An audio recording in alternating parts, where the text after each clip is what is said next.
What we come to understand is that there's a giant hole in their heart, and what we found out during the summer was that it was a God-sized hole.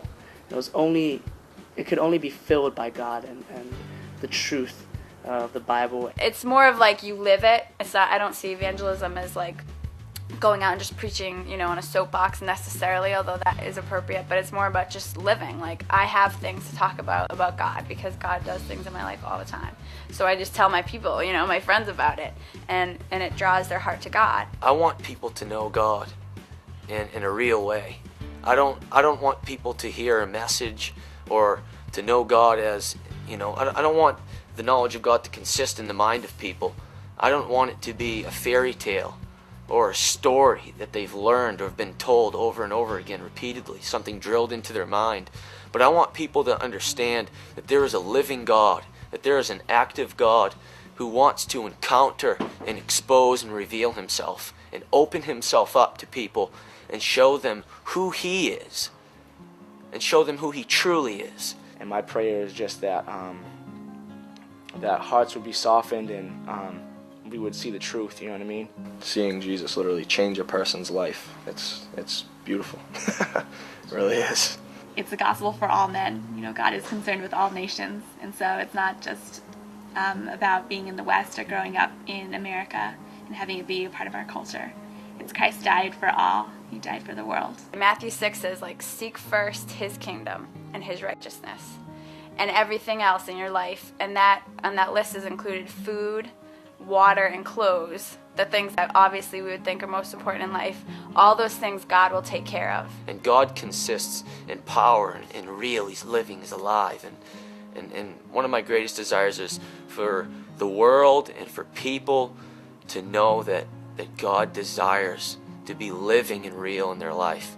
He desires to speak to them and be real and powerful. And so therefore, God's after the core of who we are. He's after our very desires, the very things we want.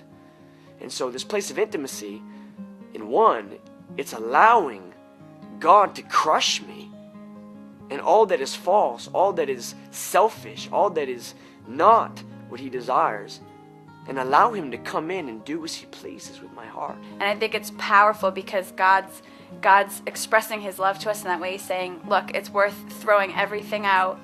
You know, it's worth just casting your whole life down and seeking first my kingdom and me and who I am. And when you do that, everything in your life is going to fall into place. I'll take care of everything else. I'll arrange it all. Allow him to get personal and break down my walls and my defenses, and that me in my conscious state, knowing that I'm fully exposed and naked and vulnerable before God, that nothing is hidden from him. No thought, no attitude, no motive, nothing's hidden from God. And yet be able to say that in that, he loves me. I want to do the most powerful thing that I can do in and of myself, which is pretty much nothing, which is to give my life to God, to give back to him, to lay it down before him as an offering, you know, to walk in the footsteps of Jesus and glorify God in that. I really want to change a generation and be used by God completely.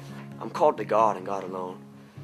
And so my aim and my ambition is to satisfy and please the heart of God with my affection, with my love. I mean, this generation is radical. They will worship God for hours without restraint. But I would love to perform. I would love to just rock on stage and just preach the gospel violently. You know what I mean? Just no holds barred, in your face, blood, sweat, and tears. You know what I mean? 5 years, I would love to be doing this. I would love to be doing worship, doing ministry, evangelizing, and doing God's work full time. Just to see one life transformed as mine was. Just one. That's all I desire.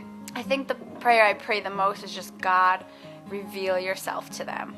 Because if people really knew, if they really knew who God was, they would give up their lives for him. In the same way, I have a heart to restore our covenant with the Lord and turn the hearts of the people back to God again.